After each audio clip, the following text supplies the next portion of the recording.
I haven't done any. I did the first one and saw what the second one was like. Okay, this is sweet. This is what we're doing.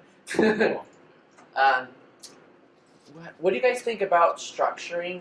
Because I notice a lot of the other guys, nobody really knows much about anything. So, what do you think about structuring all of our lessons over learning Python, and then every week we do a new challenge that teaches us something? Like 1 week we'll learn about cracking passwords and build our own little Python program to crack passwords, and the next week we'll learn about Netcat, so we'll write a program in Python to, interface with Netcat, do all kinds of scans, and things like that. Yeah, is that a good idea? Do you have better ideas? Because I'm just kind of it's definitely not sure true what that to do. Python's a simple scripting language that can help us, really utilize these different security tools out there. So, you're right. We need to learn it. Then we're not stuck using everybody else's tools. That's the biggest part, and that's when you go from. It's a big step up to writing your own tools to solve the problems. No longer a script kiddie. Yeah, and no longer stuck on doing. I don't know how. I know what I need to do to solve this. I don't know how to make it work. Kind of thing. Okay. So that's the point. Anyway, so if you have a computer, let's pull it up. PythonChallenge.com, and we'll just go through them, but solve every single one of these with Python. So like this one, I can solve using a calculator because it has 2 to the power of 30.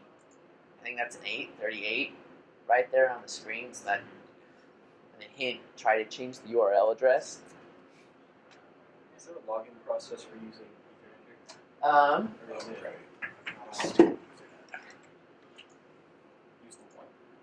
Does it matter? It does matter. Usually, the white ones are the ones that connect to the school network, and the blue ones are the ones that connect to the in-class network that they're. There's 2 figuring out networks how to do on stuff on. these things, so it's usually the white one. connect to the white one. Hopefully it works. Except it's super short. Yeah, if you choose the wrong one, you probably won't get internet off of it until near the end of the semester, where they start to learn how to, actually serve internet connections up to the different things on their network, like routing tables and stuff like that. Mm-hmm. IP tables, baby. Yeah.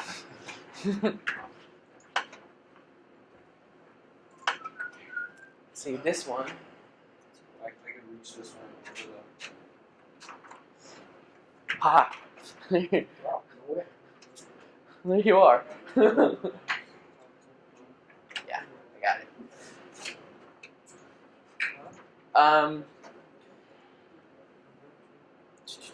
So I'm going to go ahead and try and solve it through Python too. I'm actually not very good at Python, which was another reason why I wanted to learn it. Okay. You here for 10 minutes? You guys just about done? No. No, but are you staying or are you leaving again? Oh, no. That's right, because last time I had break. Yeah. No, I'm here. Okay, sweet. Yeah, I got out of my exam a little early, so. Okay. Just pull up a machine. We're going to do these Python challenges. We're learning Python. I think we're going to gear the next bit of our lessons about solving all of the challenges using Python. So with Python, I actually have a couple things that we can do for you guys who've never done it before. Have you done it before?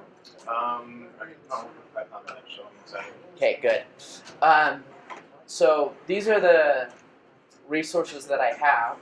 I know a couple places online where you can go and do basic Python tutorials. In my opinion, that's super boring. Have you guys done other programming languages before? Yeah, but You- I wouldn't call myself a programmer in any language. That's really. fine. That's fine. So if you've done programming before, Python's pretty. it's pretty easy. Yeah. So what I do is I always just pull up the Python docs, and it just basically tells you everything that they've got, all of their commands, and I do a lot of Google searching. I just got the Stack Overflow. Stack Overflow, baby. Docs for, okay. And even easier This is a trick Python cheat sheet. Do the first one and see what it comes up with. Beautiful. Those are pretty useful, actually. Anyways, so there's things like that. So I can shoot you the basic tutorials. I also purchased like a year ago or something. I purchased a lesson. So it was by Pen Testing Lab, or no, it's the Pen Tester. I don't know. But the title of the course is Python Programming for Pen Testers, and so it's like 4 gigabytes of videos that I downloaded from their site. It's just walking through all this stuff on how to learn. There's books out there similar titles. Yeah, to learn Python, but specifically in the realm of pen testing. What measure are you using in Cal? In Cal, I use Vim, baby. Have you used Vim before? Okay, Vim is a pain in the butt. Yes. If you've never used it before, I wouldn't suggest using it right now. I just use Nano because I don't like Vim at all. It's wonderful after you spend 3 or 4 weeks using it and thinking it's the worst. That's my opinion of Vim. So I have yet to put in some time for that. But if you don't want to, you can just use a simple editor like LeafPad or something.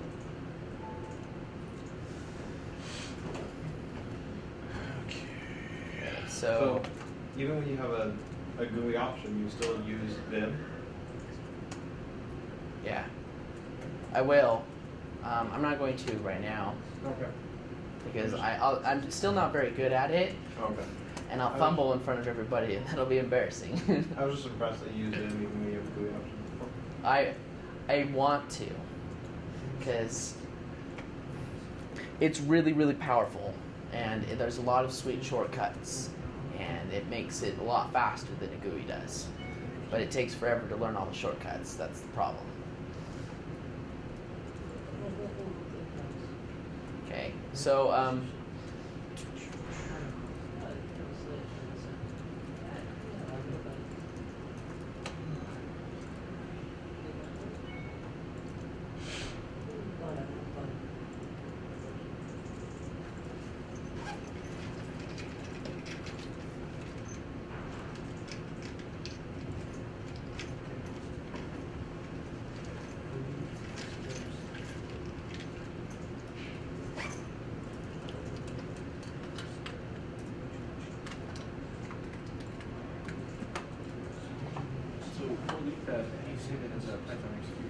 okay, so Python actually isn't an executable. You know that, right? You just do file save as something.py.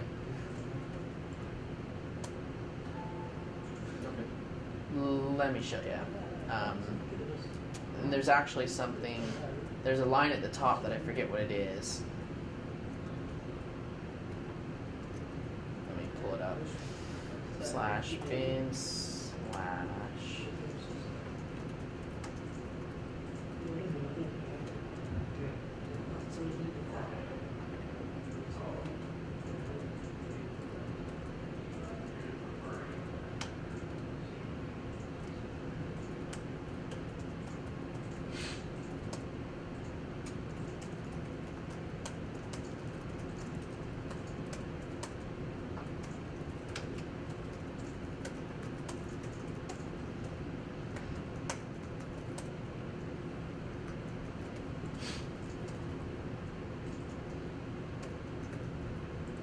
Okay, perfect. So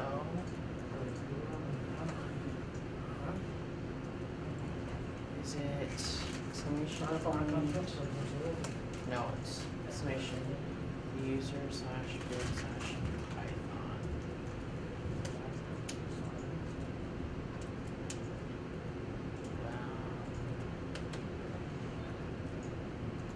So is there any particular reason why Python is like the preferred pen testing script language? It's not for pen testing. Well, It's not in general, but I mean like as far as pen testers. because it's super simple. Okay. It's simple and very powerful, and it compiles down into C, so you can use pointers and all kinds of stuff. while still making it very, very scriptable. That's why I think they use it. But we could essentially achieve a lot of the same thing using C, is that right? Yes. Okay, so this is how you start it. So you start your thing like that with the hashtag exclamation point user bin Python. I forgot that first line. Okay. You don't have to for a real Python script if you run it through your Python thing, but this basically is for Bash or whatever program to say, okay, run whatever follows using this program. So we don't. So and so then if I were to say Python, then the name of the file, I don't yes, need to do that. yes. So if I did if I did the Python, the name of file, that's not required. Okay. So you could just run it like that without. In fact, I'm kind of curious and test it. Okay. Yeah. See, it works without it if you do Python. But if I put this line here, then I don't have to. Then I give it the executable bit, so the executable permissions, and then I can just do /test.py and it'll run.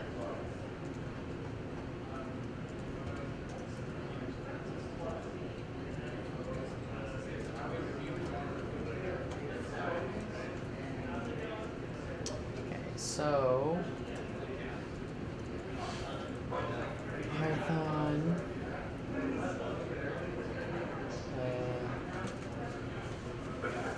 Square hours.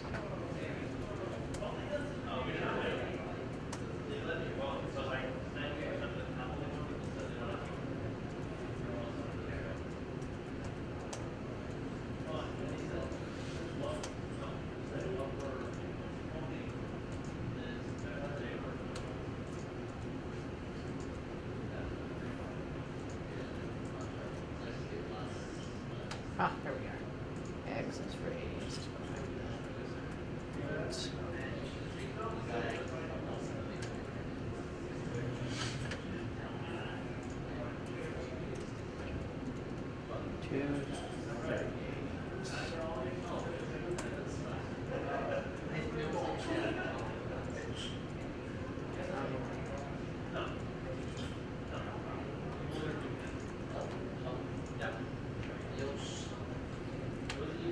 Okay, has anyone solved the first challenge yet?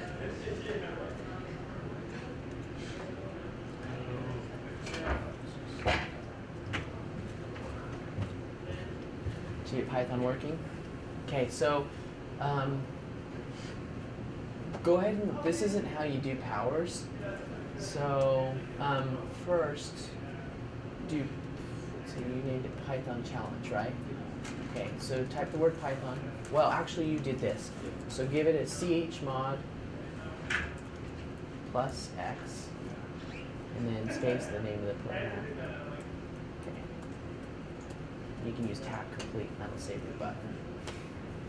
Okay, and then you ./ and then the name, and it'll run. But this isn't a valid command in Python, so it doesn't work. So go ahead and do a Google search for how to do powers in Python. And you also need to print it out. So maybe it's valid because it didn't give us an error, but you should probably print it so that it exports on the console.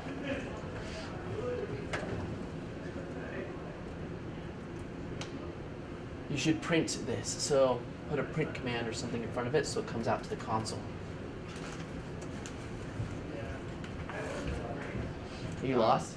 I was actually just looking at that guy, so. Oh, sweet. Anyway, Code Academy. I was gonna ask, so Python's written language is based on the indents then, right? Yes. So instead of, what language have you done before? C, C#, C++. Okay, perfect. So yeah, with those ones, you've got your brackets, right? So with Python, instead of brackets, they're tabs. So sweet.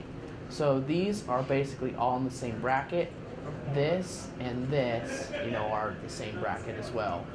And that's how it works. You don't even have to have a main, it just basically starts from the top. It just starts from the top because the main is, No. why not, right? So then how do you do functions? Do you do by function? Yeah, so functions, I forget how to do them, but you actually defined them before. So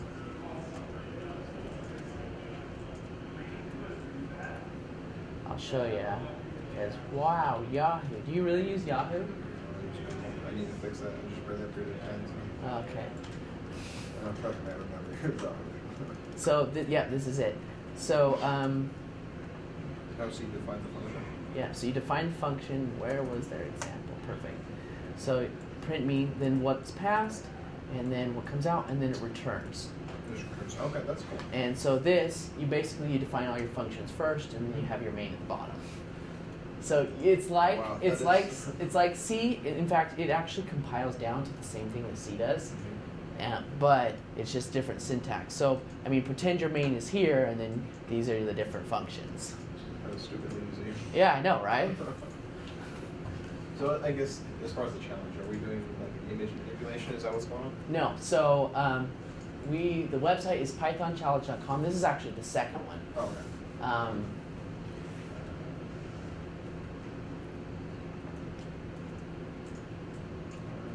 Sorry. Do this. Not when someone's looking over your shoulder. Okay, that's always the case, right? Alright. And got that one. Challenge. Okay, so solve it. They give you 2 to the power 38. Hint, try changing the URL address. So simple enough. Oh, 'cause 0. So you just I put it imagine in you there. find out what that is. But go ahead and see if you can solve it with Python. So figure out the answer to that in Python. Okay. I got it. Okay, it's 38, not 34. Oh, is it? Yep. I'm guessing Windows isn't default with Python, does it? No, it's not, but it's easy to install. Okay, I'll get that figured. Okay. I'm guessing, does Linux come? Linux doesn't come default either, but most distributions install it. So about half of them will install it. Kali comes with it default, Okay.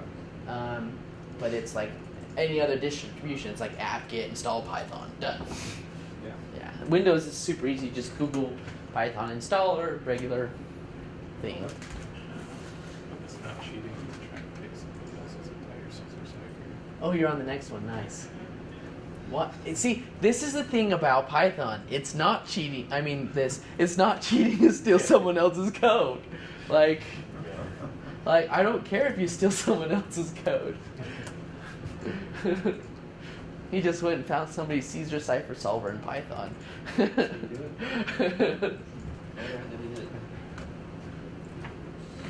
Is it Caesar cipher?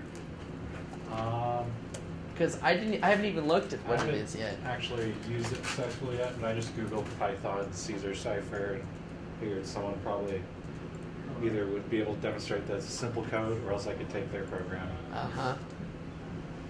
Okay. K to M. So that's O to Q. So K to M is ROT 2, right? I think so. JK L1 M2. Yeah. So I think I'm gonna Google it too. Python, Caesar.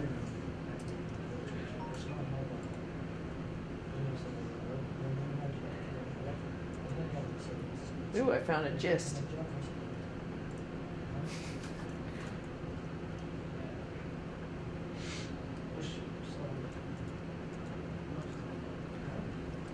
In this gist, all they did is define stuff. Sweet.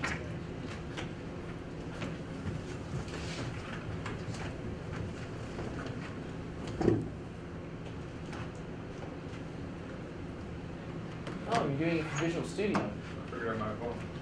Nice.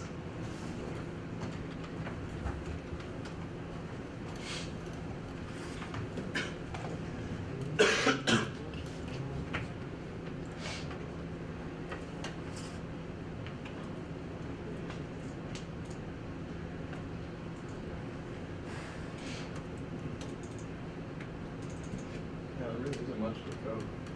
Like even like more complex examples, it's really easy to read. Yeah, it's super nice. So like this one is you got your text. This is an alphabet key. 1. While not done, new text, decoding. So it looks like it just decodes it, and then gives the result. Input something if done. You can tell the script to stop cycling. I'm gonna try that. I have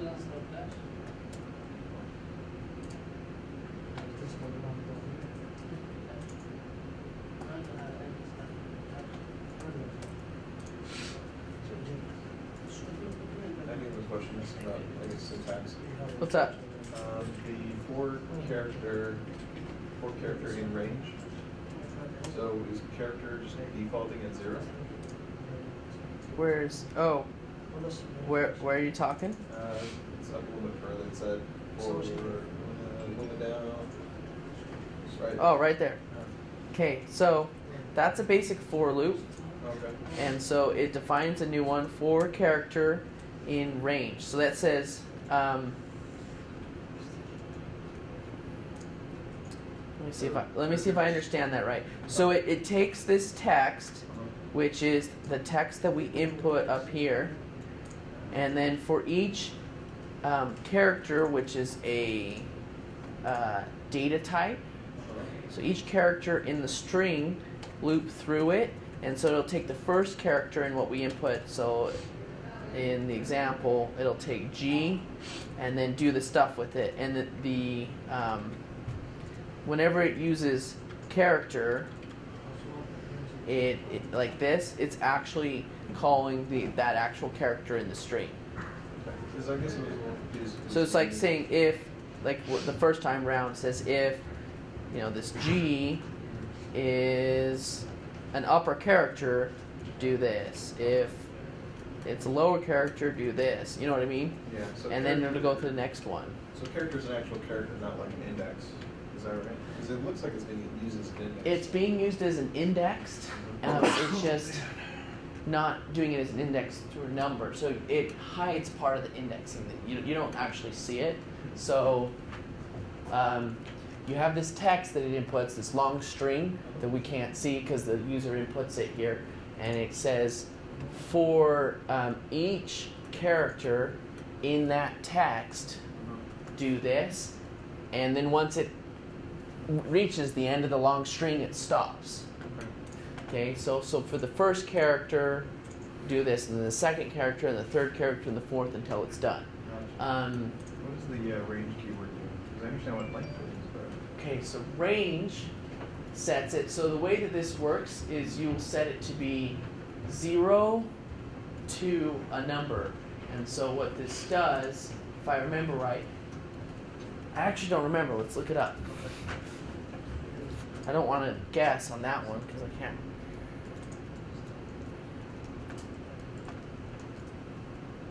So I don't mean to No, figure out it's- what you're doing.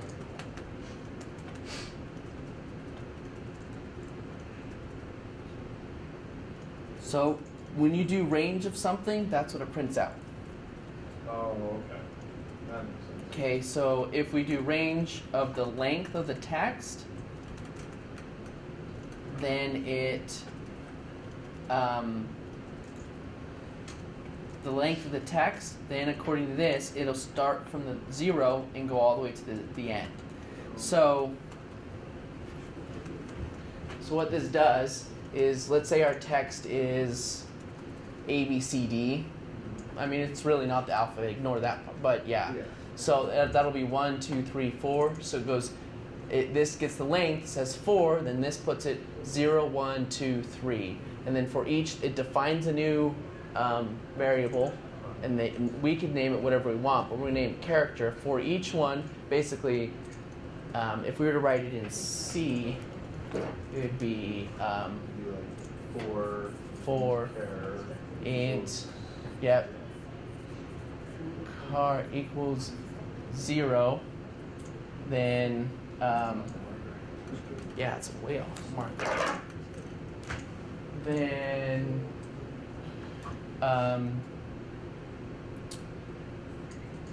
char is less than or equal to this, so that's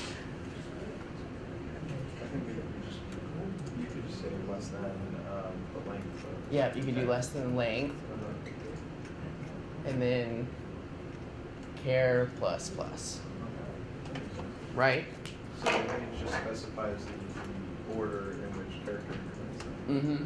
And then here it says, so the first time it's going to do take the text and go to, so the first time this is going to be, because this is 0, 1, 2, 3, it's going to say text 0, so that it goes through the string, finds the first thing at 0, and then says dot and runs this function on it, which is upper. And then is upper, I imagine, just analyzes the character to see and then returns true if it's upper and false if it's anything else. Make sense? Yeah. I mean, we make the appropriate conversion and do the comparison. Yeah, so is upper alphabet upper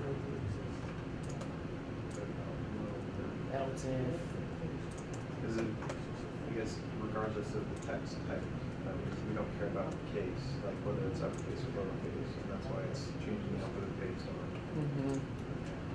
so it's setting this based on if it is and it looks like it does that for every character. So like we could have our text be upper or lower, but it's saying if this specific letter is uppercase, then we're going to do the alphabet dot upper. If this specific is lower, and then this, and then it goes, if it's alphanumeric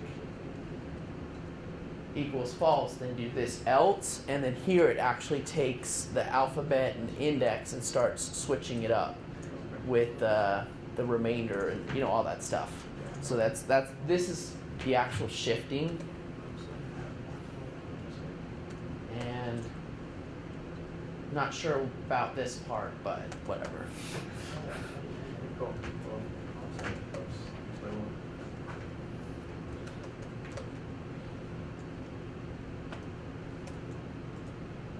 In fact,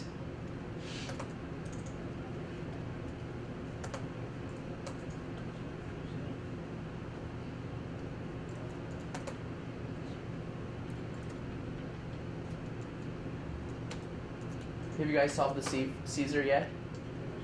Yeah, I used one I built in using idle.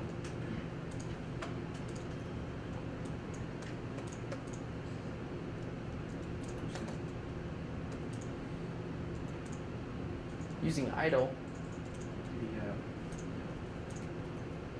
Do you mind if I look?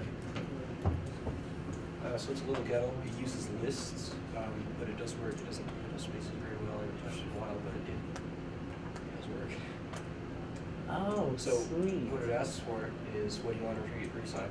What do you want to reassign it to? And then it calculates the change and applies it to everything. And it outputs this, so it decrypts. So I hope you didn't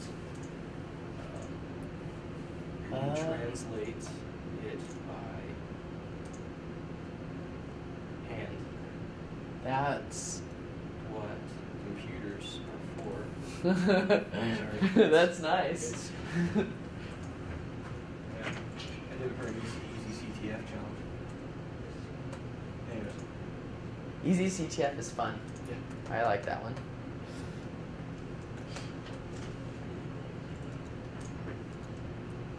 Okay.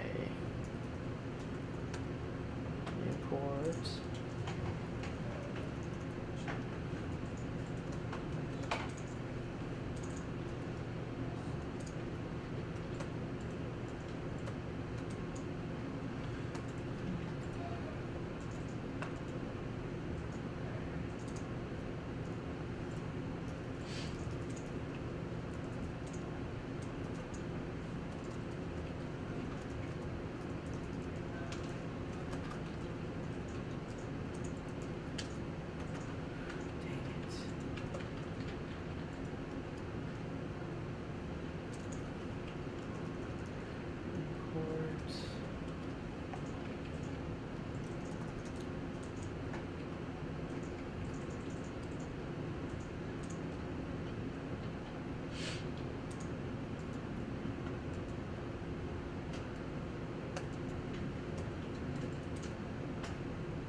Ah. Do you not need quotations around all that? Because it probably thinks it's a bunch of different parameters. Yeah, I know. It puts it in as a string, supposedly. Comment that out.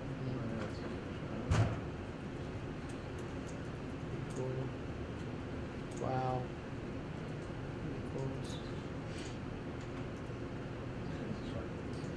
Let's see what that does. That does something different.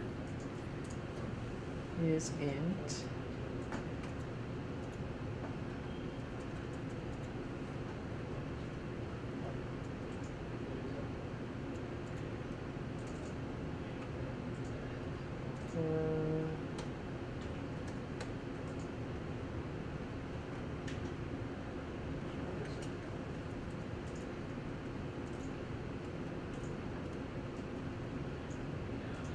There we go.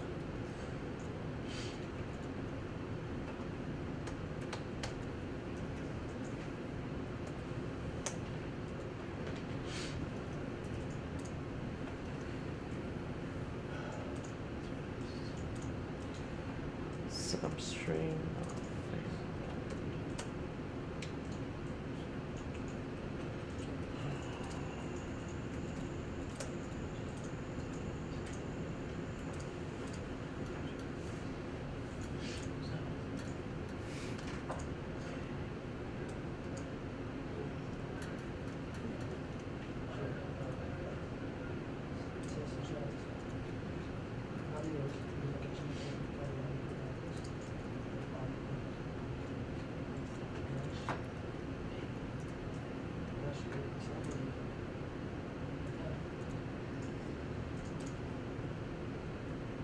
So it doesn't actually.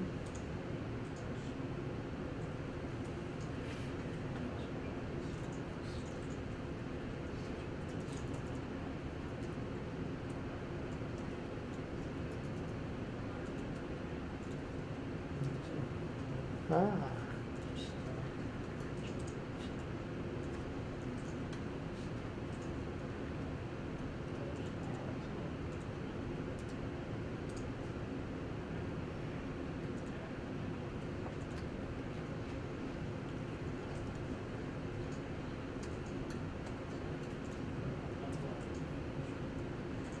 So that removes all of the random characters.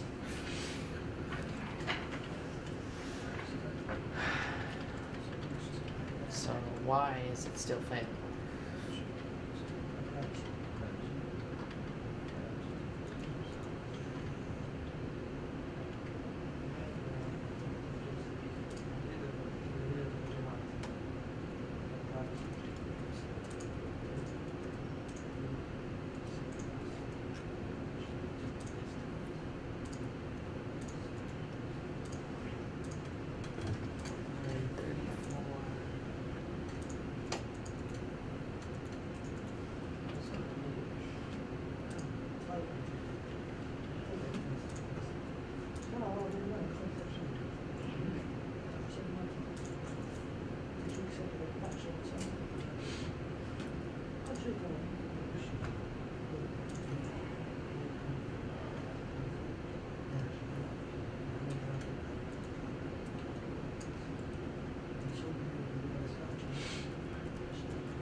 far have you gotten?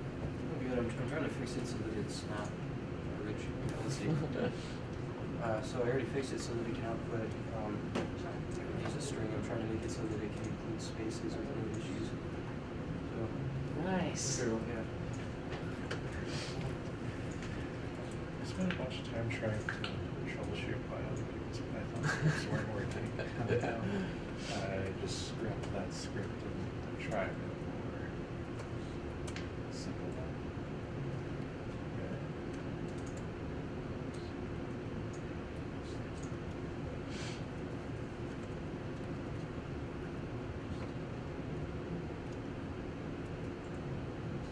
Hit Control C.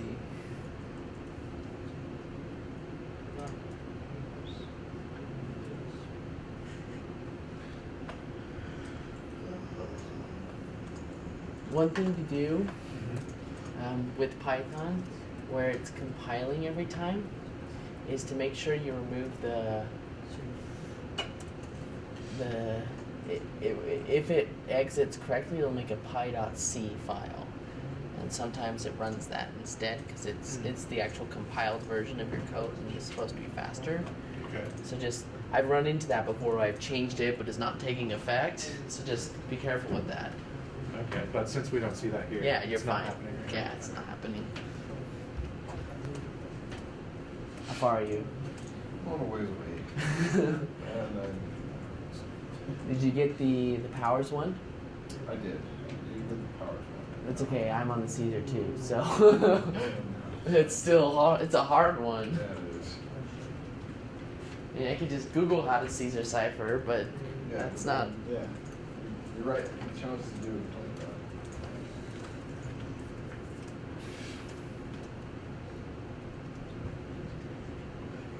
Okay, whatever.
I forgot.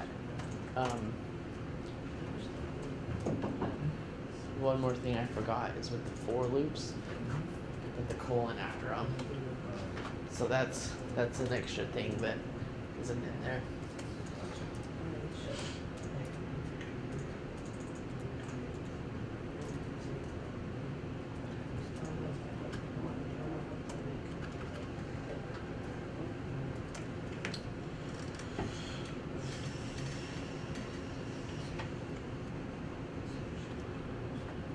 Ah, there we are. Yeah. Huh. So Looks like it was like 25 then. basically, Yeah. I cheated and used somebody else's script, but I That's- didn't know what the key was, Yeah. so I just had it loop through all 26 of them. Yeah, I was just about to do that exact same Caesar cipher brute force. Well, the fun part is the Caesar cipher is just you don't have to brute force too hard. It's funny, yeah. But how did you solve it? I used lists, and then it would calculate the distance, and then reapply it to a generic. How would it solve it? Like, did you have to input a key? Instead of a key, which I thought was kind of a pain, you can look at whatever you're inputting, and then say, I want to replace this with this. So let's say in this case, I wanted to replace G with I. Because let's be realistic. I mean, it's just a floating G. Yeah. And then you hit enter, and it automatically calculates difference. How far it is. Perfect. But do you think there's a way to do it so that it like calculates that on its own? Yeah, you could have it count the most repeating, the most common, and then have that, and then try to replace that with E, which is the most common. Is that what you're talking about? Yeah, something like that. It's a frequency analysis. Right. Because E appears more than any letter in the English language, so you could assume that. Because that was the case in the easy CTF one. It was X appeared like crazy, so I was like, come on, that's E. So I put in X, and then what do you want to replace with E? So it calculates the raw shift throughout the year. Yeah. The thing is one of the challenges in Seesaw is they randomly changed both the message and the shift, and you had like 3 seconds to input it. So people wrote Python programs to figure it out, but I don't know how they figured out the frequency through Python. That's a little bit beyond me. Count it. Huh? If you can convert the input to a list, you can count the frequency of an element in the list. So Yeah. if the most common was X, it would say, okay, X appeared 25 times, it's the most common. That makes sense. Anyways. If you got unlucky and it wasn't it though. Okay, so let's see.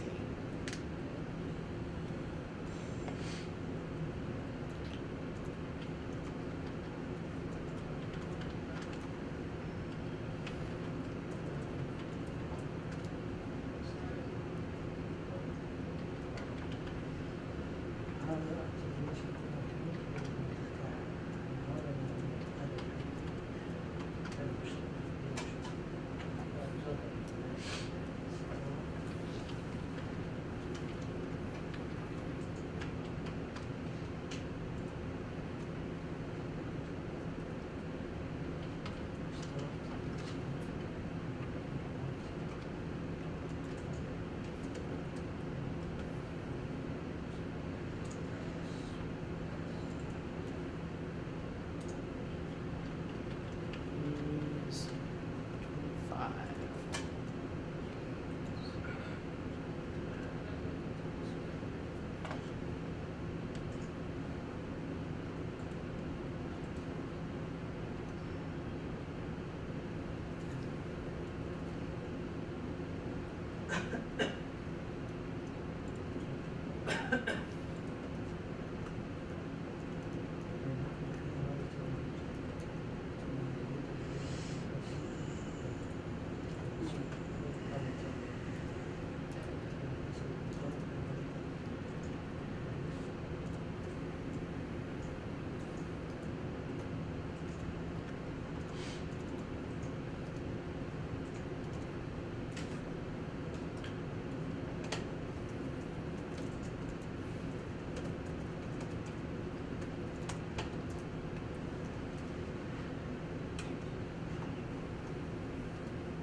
Perfect.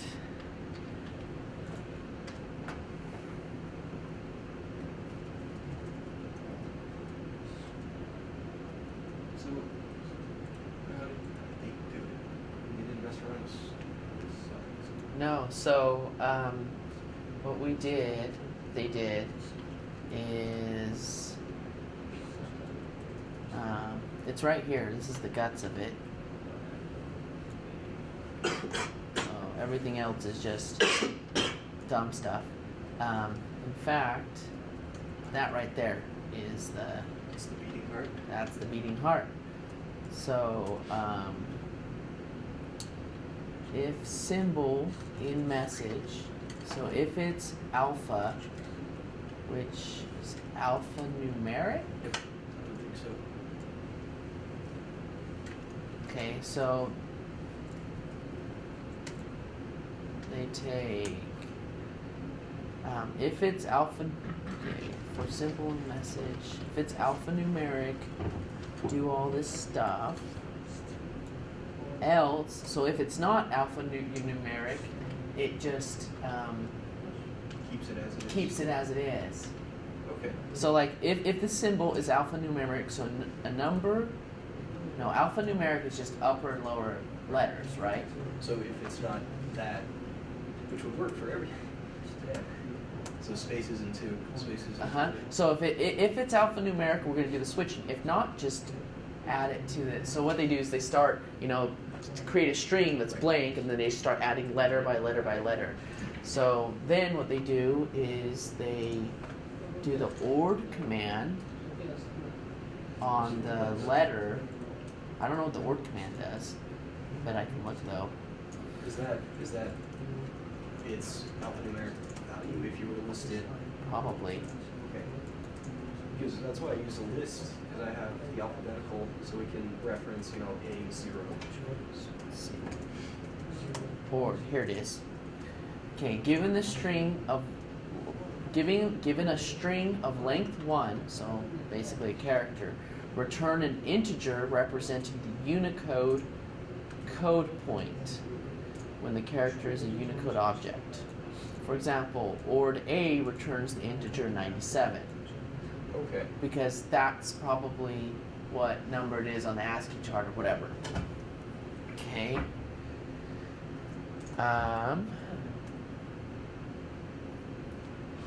So let's see. So it turns it into a number, and then the number is added by the key. Okay. So Right. that's the Whatever shift. you inputted. That's So the it's shift. 15, it'll do it. Yep. And then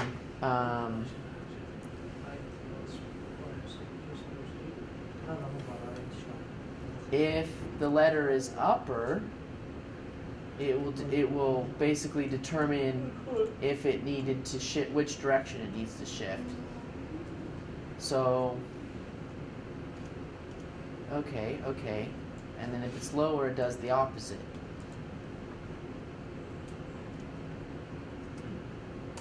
Interesting. So does that make sense? It does, yeah. That's a It's easy if you look on the ASCII table. yep. It's a better solution than mine. And then what it does is it does the CHR command to take it from a number back into a character. Basically the opposite of ORD. And then adds it to the string. And then once it's all done with the whole thing, it prints the string. That's pretty clever. I kind of want to look at an ASCII table though, so I can understand kind of what's going on.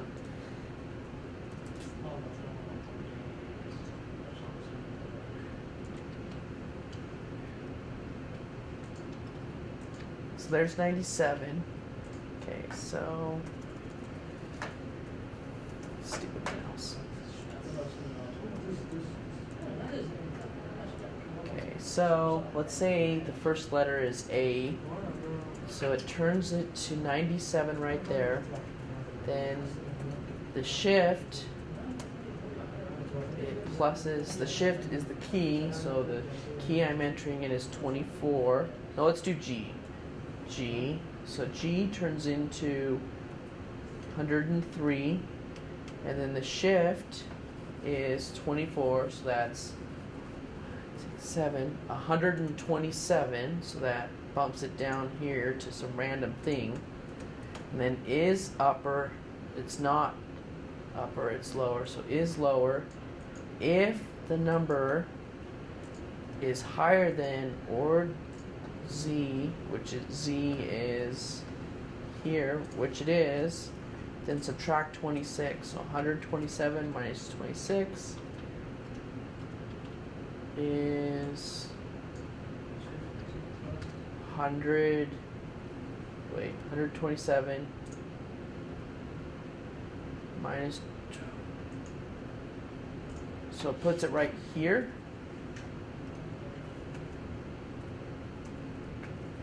Minus 27.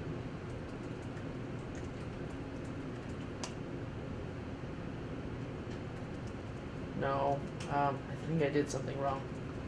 I need a calculator. Alright, so G.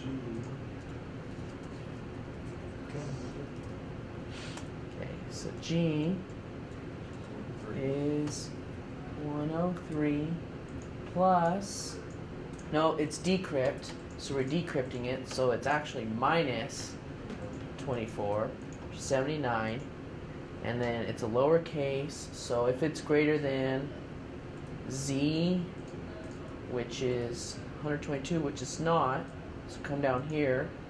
If it's less than lowercase a, which is 97, it is, add 26 plus 26, so that's 105, so that turns it into an I, and this first letter is I, hope, you.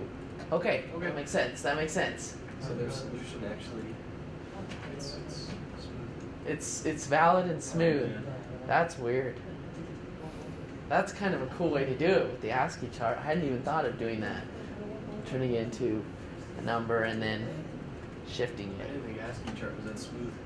You could actually perform a smooth. Well, I mean, it looks like they obviously do it in order. So let's see, if it was a capital I, it would be, Which I don't think that'd be an issue because you can convert input to lower well, cases. well, even so, let's say we want to keep it capitals.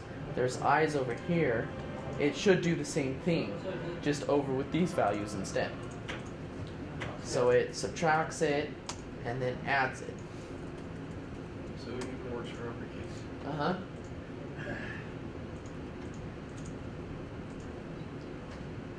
That's clever. Alright. I'm saving that one.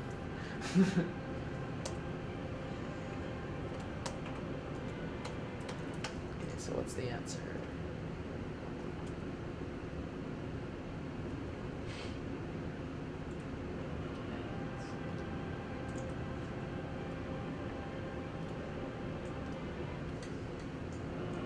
Wait, what's this? String.make trans? Is that what you're supposed to introduce to the URL? So I don't know. What is make trans?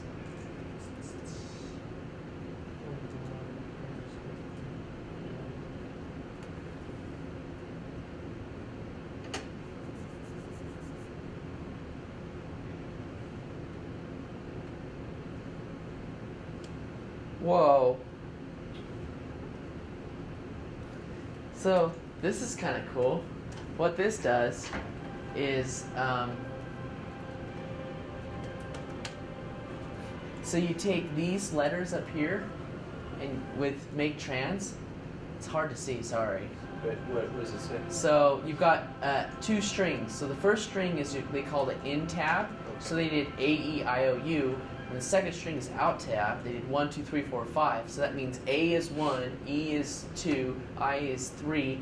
And then you just apply string translate, their little thing. And then you do trans tab. And then you basically use the command make trans. You put the in and the out. So it just says replace this letter with this letter and this letter with this letter, that letter. That's smooth. That's pretty cool. A little more in-depth Python than I was expecting, I gotta tell you. Alright. I didn't expect to hit a roadblock so quickly. So now that we've got the answer, now what do we do?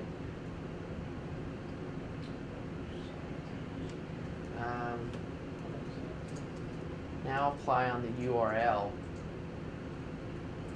What's that mean?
OCR.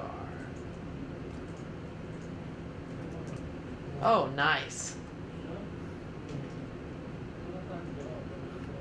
Okay, so it says now apply on the URL. You just apply that shift to the part up here. So it was map, and then it just shifts to OCR instead. That took a second for me to figure out. Cool site. How do you find this thing? Google. I actually, this one I found on Reddit. I asked some people on Reddit. I was like, guys, okay, what's the best way to learn Python for pen testing? Which I gotta tell you, this is pretty in-depth. It's a simple thing like a Caesar cipher, but figuring out how to solve a Caesar cipher on Python yourself is a pain in the butt. And how to do it well. It's And not enough to solve. what on earth is this?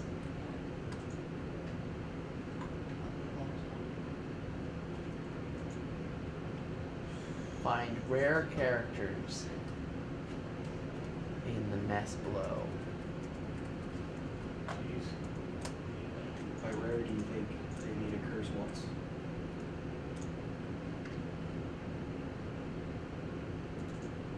Or are they talking like letters?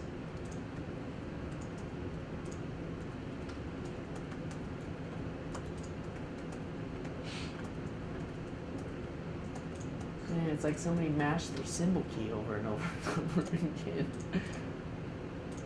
Your key letters?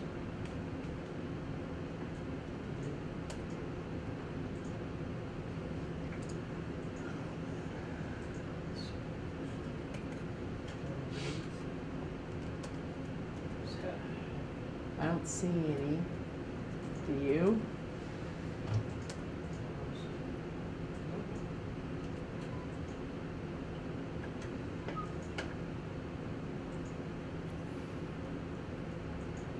That's what makes it weird.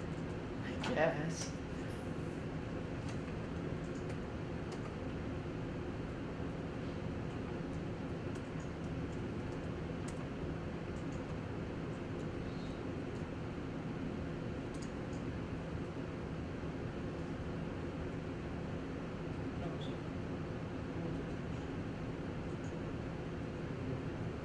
Okay.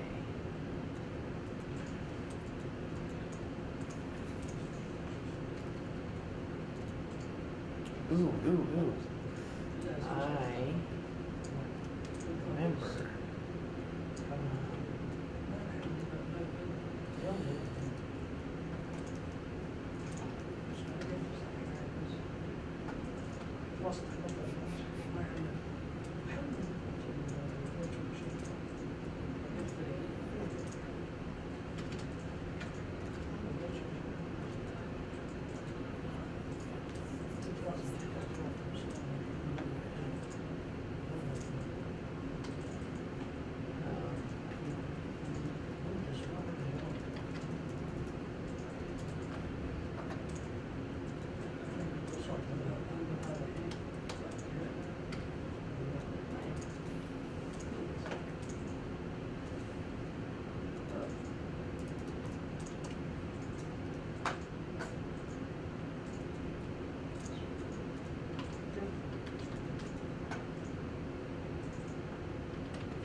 find anything? I think the issue is the scripts I'm trying to run are Python 3 scripts. Oh, that's okay. We can. Are you in Cali? Yeah, so I'm trying to Stop it. It might Okay, so. be Python 2. So I was trying to get Python. Okay, so actually, believe it or not, Cali's built with both of them. Yeah. Python 3.4. That's Python 3.4. So this raw underscore put something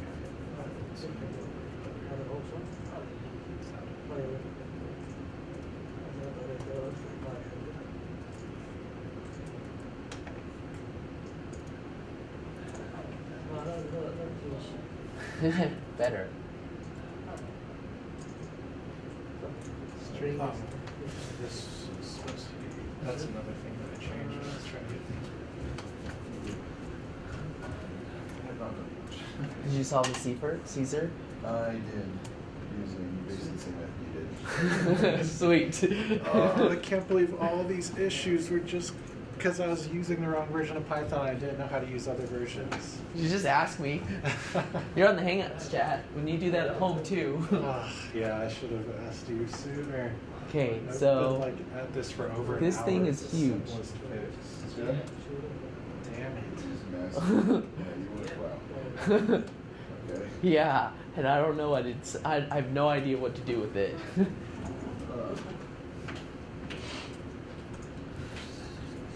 Wait, you're. The offset's 24. Just so you don't have to keep trying numbers. Thanks. Or you could do what I did and run a for loop and do all of them. Maybe it's not 24 for you. Maybe yours is like 2 or 3.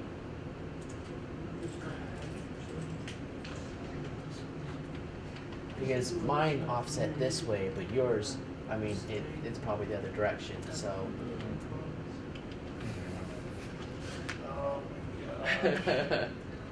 Sorry, bro.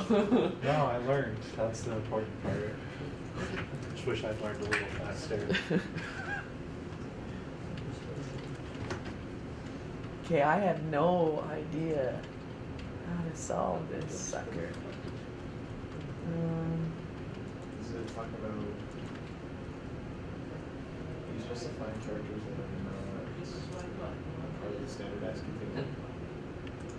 Like, does it say something about special characters? Yeah, it says recognize the characters. Maybe they're in the source code. Like, are they? If you look at the top of the source code, it says find rare characters and message below. Find rare characters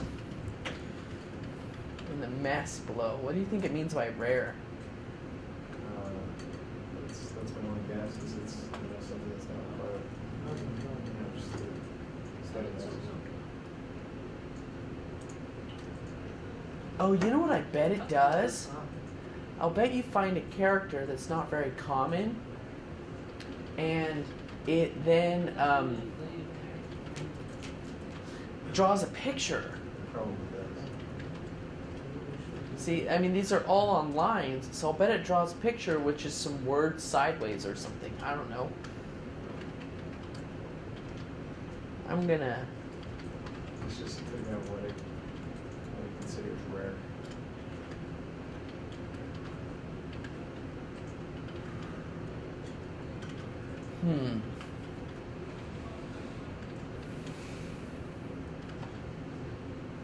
So what are you guys on now?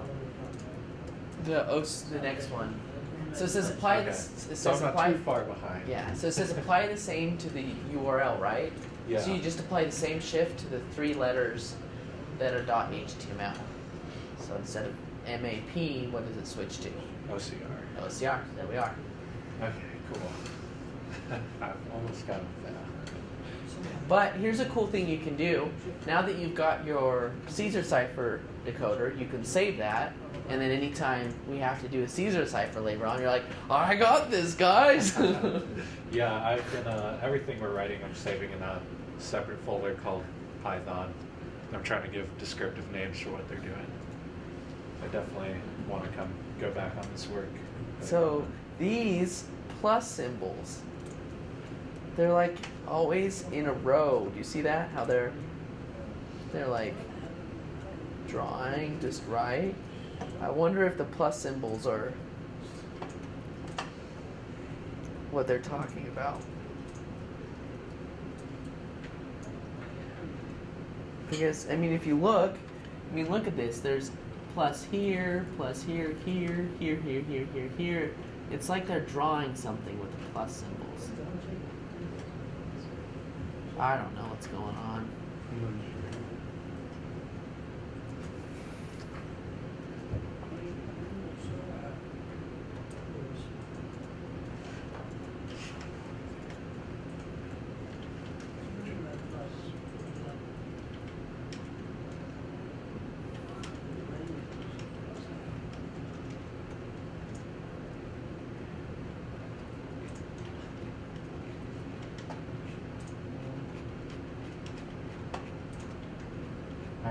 Rare characters makes me think we're looking for characters that maybe only occur once or twice or So like unique. something like that. Yeah, I wonder if the unique. Oh, but we only used unique to find things that were repeating. Remember? Oh, I bet you we can sort. That's a good point. So I'm gonna cheat and put this in Bash real quick.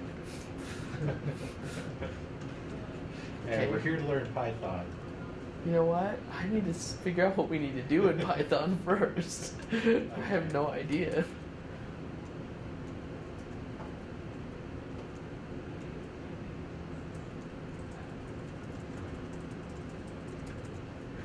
Okay, file, save as.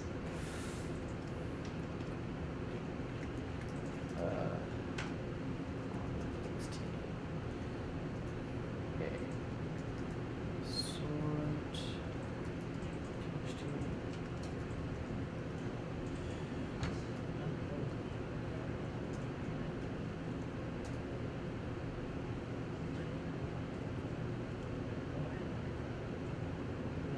Yeah, so there are like very lightly mixed in like actual alphabetic characters. Wait, really? Yeah. Like what? I haven't like gotten the count, but I just started control Fing A and E and stuff. Really? Seeing them. I couldn't see them anywhere. Oh, I guess that makes sense. So once you post strip all these, all the ones that are not you, how would you get Oh, look at that. A. So I think we need to do that sort or Street, unique no, or something. they're got it. I know what to do. Regex. Regex? Okay, regex. Do you guys know what Oh. regex is? Yeah. Okay, so let's look at this. Close without saving. Okay, so but you can use regex with Python.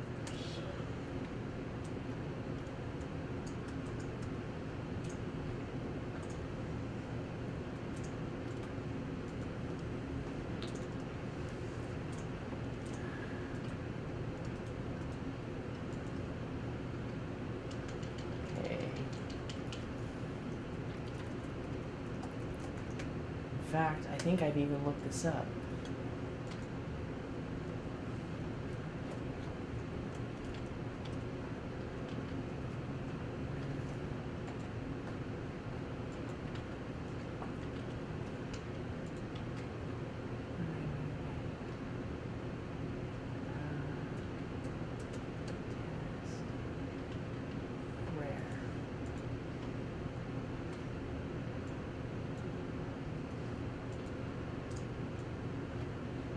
Okay, now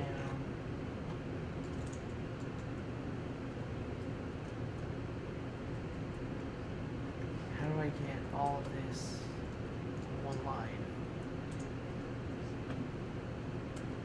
What if I import a file?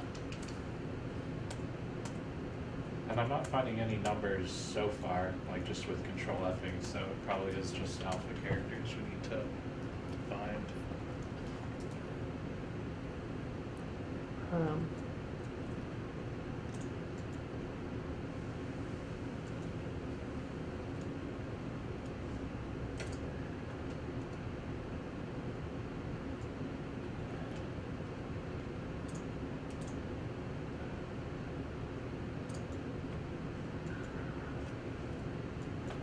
If you were to put it all in as a list, you could count the elements of each occurrence. Well, what I want to do is I just want to read in the file and read in each line. And then with each line, I want to go through run a regex script because there's a regex module in Python, and I can just strip out anything that's not a letter and then print it. So I just need to figure. I don't know how to read in a file with Python. Reading and writing files. Okay. Open.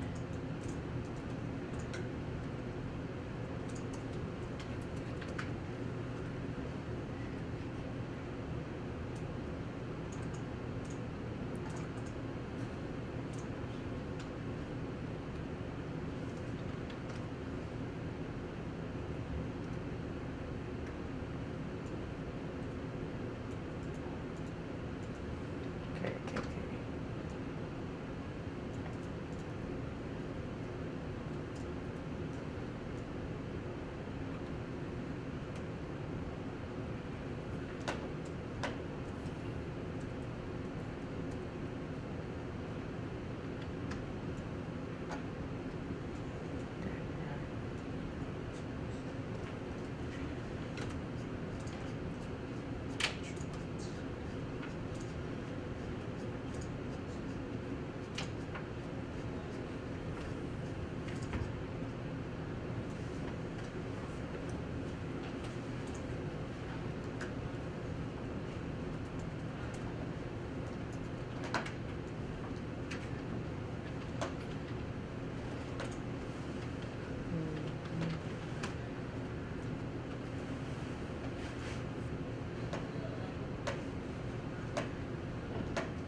Okay.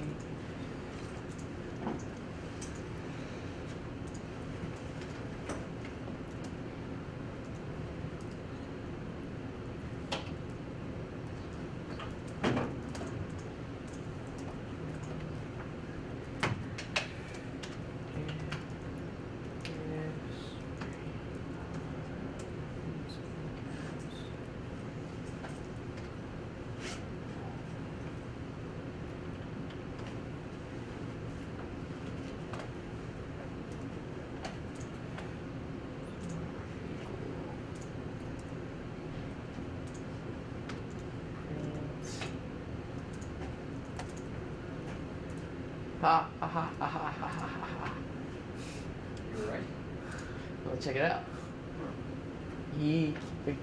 Equality. I just go ahead.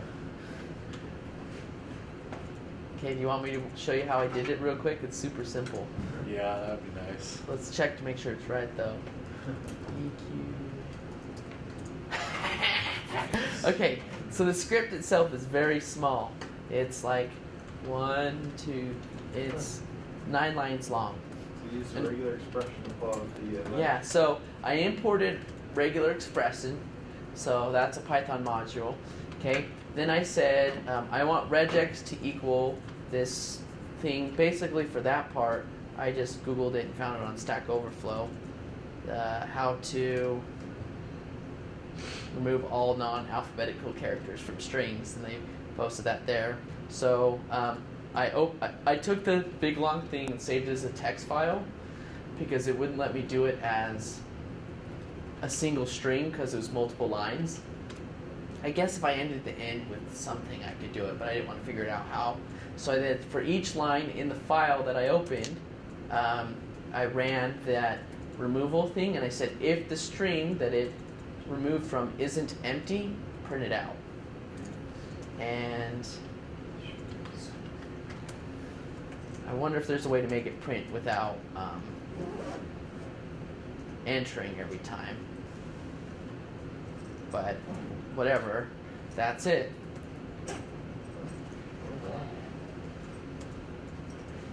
But I had to Google how to use the file because I'd never done it before.